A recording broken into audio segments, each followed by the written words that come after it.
gorgeous. I'm Danielle Rosaria and I paint pictures here. This is Amy Rose, and today we're going to be putting pen, black pen and white pen on an existing watercolor. You can use pen to define and give dimension to your watercolor. I painted this picture late at night and it really does. Artwork is so healing and calming. So I painted the sea cliff, and now we'll be adding the pen so you can see how to add pen to give depth and dimension to your watercolor.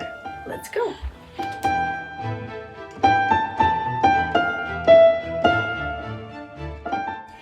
Here is the sea cliff watercolor we'll be working with, and I'm going to use waterproof microline pens. This is a number 2 size, and I'm starting with a very thin pen in the back. I will use thicker and thicker pens as they come forward.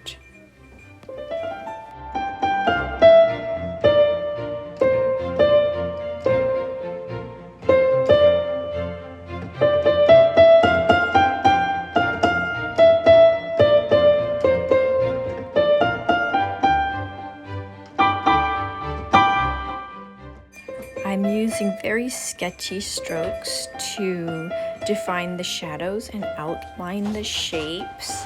I really want to enjoy the process, so I don't want to be tight, but I want to be loose and sketchy and have a good energy while I add the pen.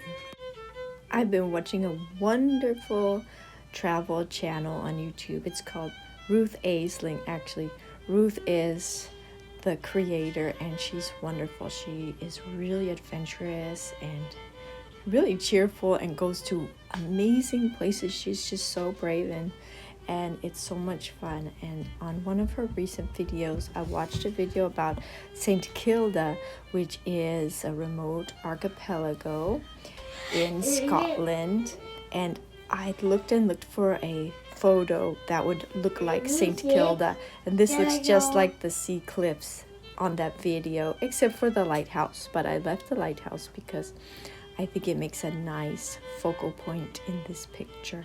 But be sure to check out her video. It's called Visiting the Evacuated Scottish Island. I'll put a link to it in the description.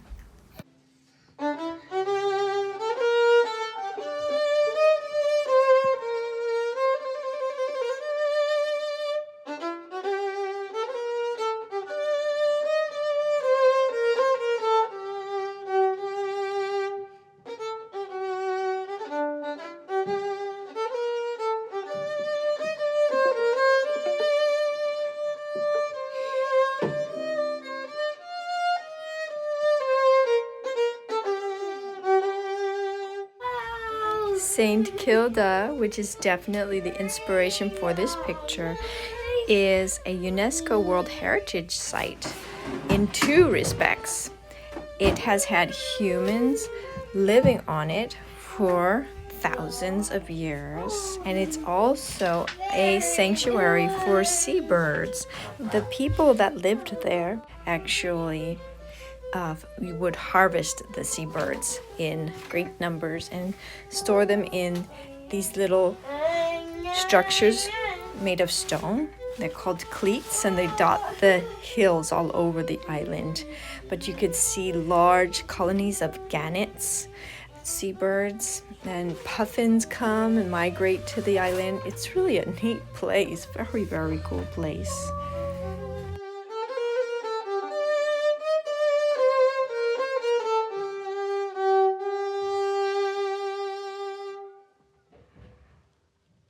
Now you can see I'm using a brush pen. That's the thickest one, and I'll use that for these cliffs that are closer, nice and dark, and also this big boulder that's really close to us.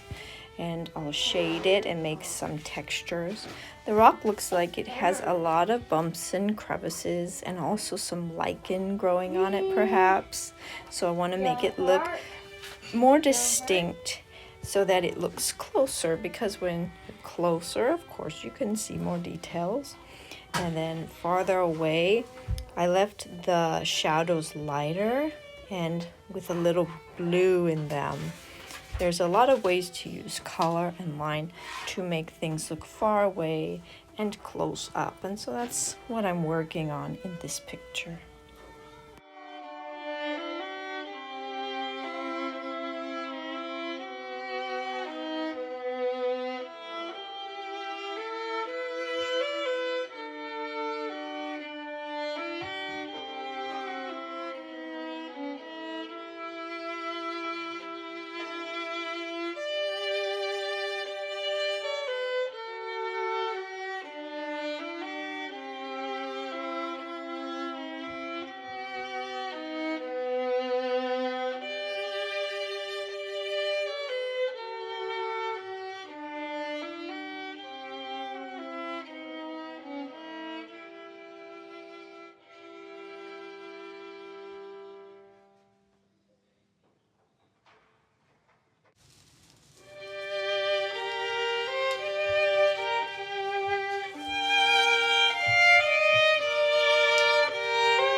And for the final step, we'll use a white gel pen for the highlights.